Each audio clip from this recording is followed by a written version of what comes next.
International Women's Day continues to be a powerful platform globally that unifies tenacity and drives action for gender parity, while celebrating the social, cultural, and economic achievements of women. This year, the Parliament Channel highlights women in Trinidad and Tobago from all walks of life, including non-traditional sectors. We take a look at their journey, the challenges that were overcome, successes celebrated, and milestones achieved.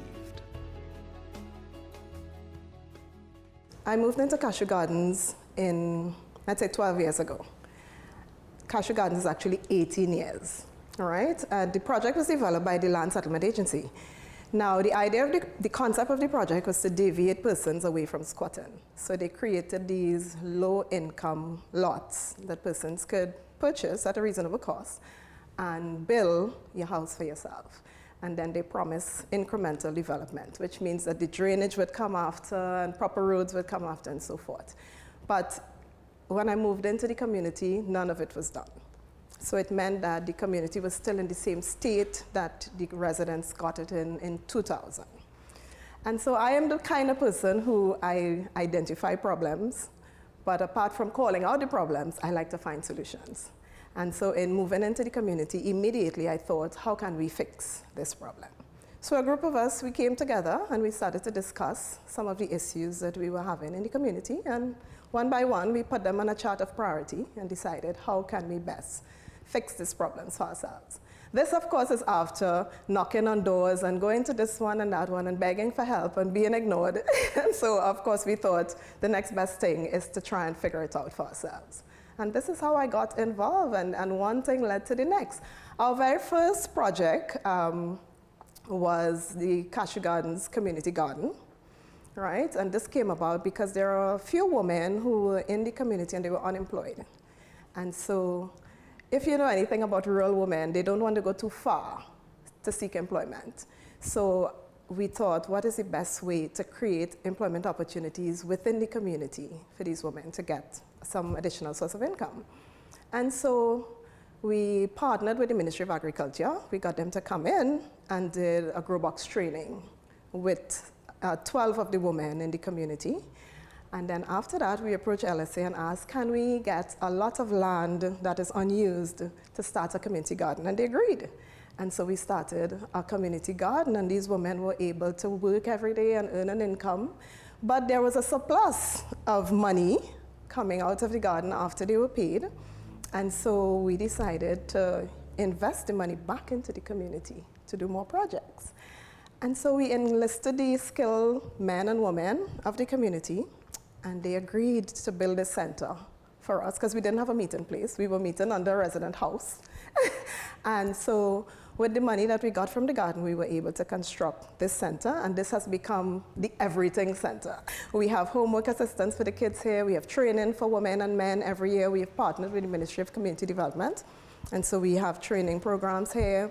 We also have weddings here, community meetings, everything takes place here. And we're proud of it because it was built by the residents voluntarily. Nobody got paid. Everybody came out on weekends, the women would cook and the men would do the work, and we were able to get our center. In our community, we have a lot of single women who are raising kids. And so our group, which is the Cashew Gardens Community Council, we took the decision to assist these women in raising these kids. You know, there is this African proverb that says it takes a village to raise a child, and we still believe in that. So a lot of these women work long hours. When they're away at work, what we would do is when the kids come home on evenings, we help with the homework. Sometimes we would cook a meal. We play games with them, you know, and coming out of that, because we were able to build this relationship with the kids, it has extended into field trips, and you know, we took them to the chocolate factory, we took them to Nehus. Over the holidays, we just do fun stuff for the children. We have camps every Easter and every August holidays to keep the children occupied while the parents are away at work.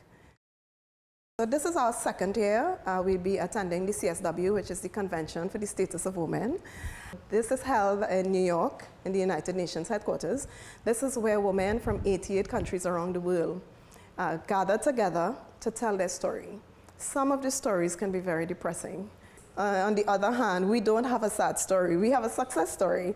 And so this is the second year we will be going to tell our story about how our community was built, how it was evolved, the work that we do with the kids, as well as the women in the community, about our garden and how it was able to empower women and give them an income and even provide, a surplus money to do other projects in the community and so on. So our story is actually a good story.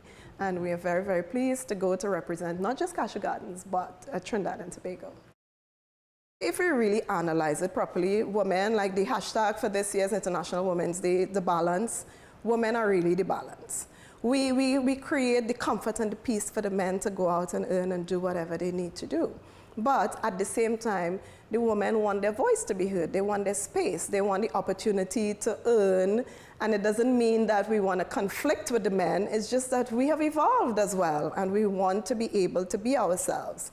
And not have any conflict, but in unity with the men. But, we have to get the men to understand it's not a fight. It's not I'm trying to take over or replace you. It's that we can do this together, hand in hand. And so women for years have struggled to let their voice be heard. And I think now women are finally, getting there, but we still need the men to understand that this is not a competition. It's not that us trying to push you out. It's that you have been heard for years, and so now we just want our voice to be heard. And if we hold hands, we can really raise a really positive community and a society. I want women to know that the sky is the limit. And we have excellent examples out there.